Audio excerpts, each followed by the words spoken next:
Good evening, gentlemen. We own land that goes to top of Reals Ridge. I'm personally myself, I'm against the tires. But I'm also against anybody telling me what I can and can't do with my own land. I'll pay taxes on it. And my opinion there is that people's going to tell me what I can do with my land, then I shouldn't pay taxes on it. You know, like at the telephone tower, whatever's up above us on Dr. Marshall's land, something like that is fine, something up that high. But I disagree if anything more than 500 foot in the air, because it would hurt the beauty of the land. And I've run that land up yonder, been on the mountain since I was a little kid. But I'm just against anybody telling me what I can do with my own land. It's wrong. And once you start doing that, then it's going to be zoning coming in. And y'all will be zoning, you can do whatever you want to do the whole county. And landowners need to speak up. Personally, like I said, I am against the tires. And I wouldn't stand for them. But I'm also against what's going on up here. Thank you for your time. Y'all have a blessed evening. My name is Peter Jackson. I live on Indian Springs Road in Indian Valley. I think it's necessary for you to examine this issue in a much more careful way. From what I hear from the different people here, there's so many different opinions. We don't know the facts from the fiction, and I don't think you all do either. So it'd be my recommendation for you to table this issue until you understand the economic effects of your decision, as well as the environmental hazards that it may or may not provide. I think you're jumping before the cart. Thank you. I'm Jack Wall, Little River District. We all know that Floyd needs clean local energy. We know that Floyd needs jobs. You guys know more than anybody, we need tax revenue. We need a broader base of tax revenue in our county. And, we need economic development that's going to help our community to spread our tax base and get a stronger ability to manage with our challenging times ahead. And with obviously we can't rely on the state government to give us the revenue that we need. So we need to do more things locally that we can help. We know that we also can't rely upon the energy sources that are available from the Middle East, from coal that's getting expensive and is destructive to mountains and other areas. We have all kinds of problems. We don't want Floyd. We don't want uranium mining in Floyd. We don't want power lines across our county, and we don't want a lot of the coal mining stuff. So what are the alternatives to try to create the energy and the economic development that we need? I mean, these wind turbines, I know they're a little scary, the size they talk about with them, but they are, contrary to what some people have been saying, they are a reliable source of energy that lasts for a long time. And I do think that if they're, I wouldn't mind some regulation making sure that the companies that come in and try to build them are going to do the right thing and build quality stuff. But what I've heard from the folks they're proposing to do that, they are pretty reputable companies. But I know it's a tough thing for a lot of people. But I think about what it might have been like back in 1889 in Paris, France, when they were proposing the Eiffel Tower, over 1,000 feet of a tower that was proposed, and everybody was up in arms. I mean, the Parisians were just really opposed to the idea of a 1,000-foot structure that what they called ugly and everything. Well, and the only reason why they got the Eiffel Tower got built was because they said they were going to tear it down after the World's Fair, and they got it through that way. But now, the Eiffel Tower is an icon for Paris. It's one of the most beautiful structures, one of the most recognized structures in the world. I think a lot of times these things are a lot like that. I think that I own Hotel Floyd, so I'm interested in the beauty of the county too. But I think that to show Floyd, I mean, Floyd is a green community. We care about the environment, and as long as these turbines are built properly, I think it's a great thing for us to be self-reliant, to have some improved tax base, improved energy, improved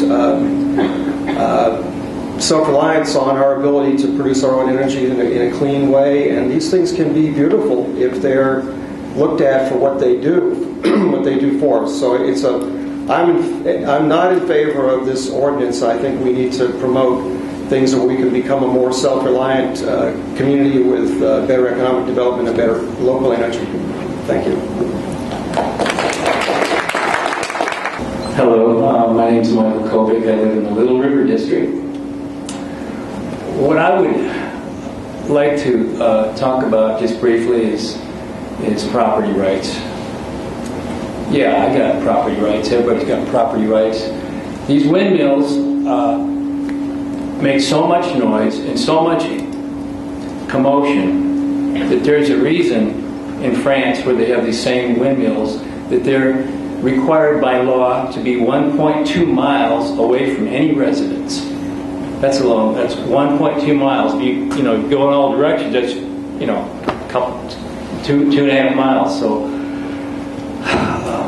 I don't know how you can even think about doing this, because you're going to disenfranchise a lot of Floydians. If we're one community, if we're all looking out for each other, I think we should bear in mind that if we open up windmills in Floyd County, that what we're going to be doing is disenfranchising a lot of people and making their lives miserable.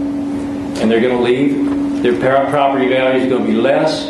You're going to get less tax revenue that way. So I think it's a losing proposition. I know we need some restrictions. I'm all for wind power. Wind power is great off the coast.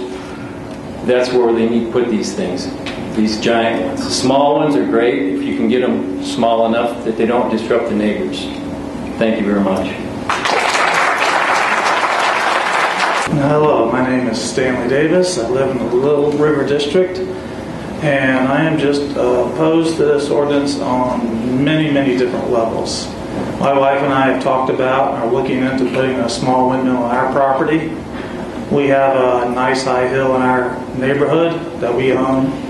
The only persons that would ever see our windmill would be airplanes or the cows in the field next to us. This ordinance would ban us from having our windmill. Is the county willing to pay my electric bill because I can't put up my windmill on my own property that nobody would ever see and nobody would ever hear? My house also is very close to the 40-foot limit. I was just thinking about that on the way over here. I'd have to measure my house. My house may be over the limit. I have a regular Cape Cod, and it's just built on a 10-foot foundation, and it's right at 40 feet. I've been out to Indiana. I have seen these things. I've heard people come up here and talk about how noisy they are. I have been through a park with hundreds of these things. I couldn't hear anything. I was close to them. I was near them. There was a strong wind blowing. I couldn't hear them. The things turn at maybe 4 RPM. They're very slow moving. A small windmill that I put in my house might spin at 200 or 300 RPM, so I could see a bird hazard there. I'm more concerned about the birds that fly in my windows at my house, but I don't hear any ordinance banning glass. I'm really not happy about this. I worked in the coal-fired power plant. I'm aware of the pollution that these things put out. I've seen the contaminated water. I've seen the contaminated air.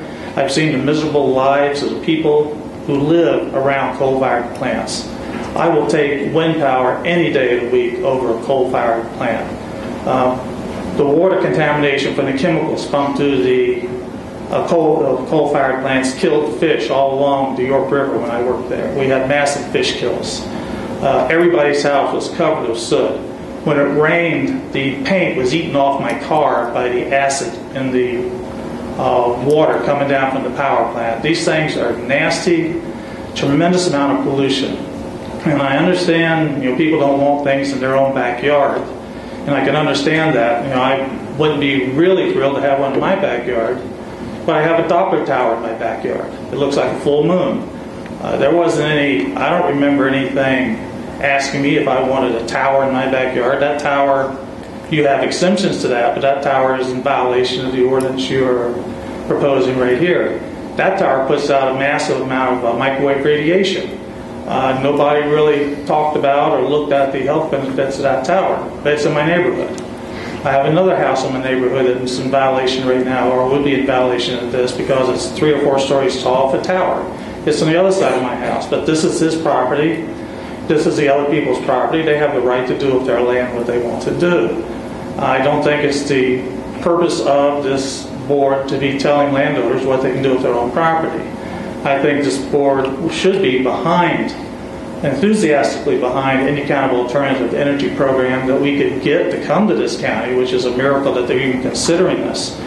This is the kind of thing I believe the county should be behind 100%. I believe you should be looking at maybe even tax incentives to get people to come here with this type of project.